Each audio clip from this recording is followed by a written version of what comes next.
Hello there YouTubers, I'm Charlie Chittenden and welcome to part 5 of my videos on lucid dreaming. Now in this section I'll be discussing how to prolong a lucid dream. Now the first thing you need to understand about when you become lucid for the first time, and something that is frequently experienced by novice lucid dreamers, and that is that you become overexcited when you first achieve lucidity, and this causes you to wake up. Now this can be a problem for some people. It's probably one of the most common sense tips really, that you really need to try and suppress your excitement, because when you do become lucid, like when I first became lucid, I managed to maintain my lucidity and I personally didn't wake up. However, you do suddenly feel overwhelmed by this profound feeling of bliss and euphoria, because you feel truly free. As in the Stephen LaBerge book I mentioned earlier, there's something in there about how they were saying that in the real world we're all confined and bound by the laws of society and governmental laws and the laws of gravity and the laws of physics. Whereas when you become truly lucid for the first time and you can control your dream in a world where there aren't any rules, you'll probably feel freedom for the first time in your life.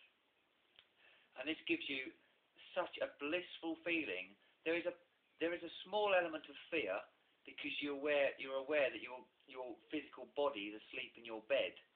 So it's sort of a feeling of almost being dead, or knowing that you're having an out-of-body experience. So there's a very small element of fear, but largely I found that I was generally overwhelmed by this euphoric, excited feeling. So that can cause some people to wake up. So yeah, try and suppress your excitement. The other tip I would use in terms of prolonging a lucid dream, again this might seem fairly obvious, but you need to avoid doing things in your lucid dream that would be quite shocking or surprising. I've managed to wake myself up deliberately doing things that have been quite shocking and surprising in my lucid dreams. So say for example you became completely lucid, and you discovered that in your dream's surroundings there was an electrical power cable that had all sorts of electricity flowing from it. Now you could consciously decide to yourself, I'm going to go over to that power cable and I'm going to hold it, because I know I can't be electrocuted, because this is all fake, it's not real, I'm dreaming, and I'll survive and I can take the electrical current and I'll be fine. The problem is obviously you latch onto the power cable, and the actual shock and surprise of feeling the electricity in your dream will probably be enough to wake you up and terminate your dream effectively. So yeah, it's best to avoid things that will kind of make you jump or sort of freak you out. I wouldn't recommend, for example, in your lucid dream getting into a car and driving at 100 miles an hour into a brick wall just to see what it would be like, because it would probably wake you up. And you'll get better after a while of kind of becoming immune to surprise and shock, because you'll truly feel that you're untouchable and that everything is completely artificial. So yeah, to start with, try not to sort of freak yourself out by making yourself jump. There are certain tips for kind of prolonging lucid dreams as well. Obviously, when you are having a lucid dream, due to your REM cycles or REM cycles, which are also known as your dream periods, these vary in length, and I'll discuss these in one of my other videos. Inevitably, like everything, nothing lasts forever.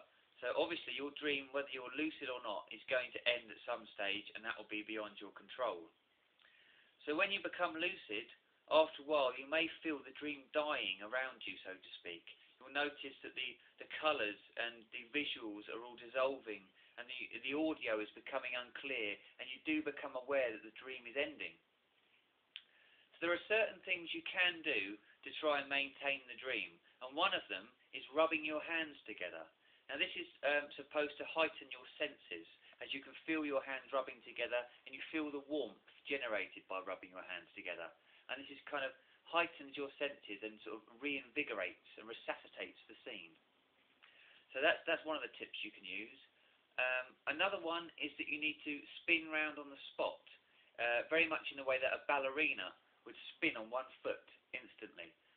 You don't necessarily have to be standing up to do this. You could be laying on your side on the floor and in a fetal position, turn yourself around. But again, this is regarded as reinvigorating the scene and resuscitating it and maintaining it if you feel it's losing clarity. So yeah, those are other sort of techniques you can use. Is there anything else I'd like to discuss here? Not really, no. I'm going to use the rest of it for my other videos. So I hope that that's really helped. By the way, with regard to REM cycles and REM periods that I mentioned before, you can prolong a lucid dream by using those techniques, but as I mentioned, only up to a point, because your dream isn't going to last forever. It will get to the point where it is going to end, and there's nothing you can do about that. But so there we are. In my next video, I'll be discussing various elements of lucid dreaming and further tips, and I'll go on later to discuss the definition of REM periods and dream cycles. So thanks very much. Take care. Bye-bye.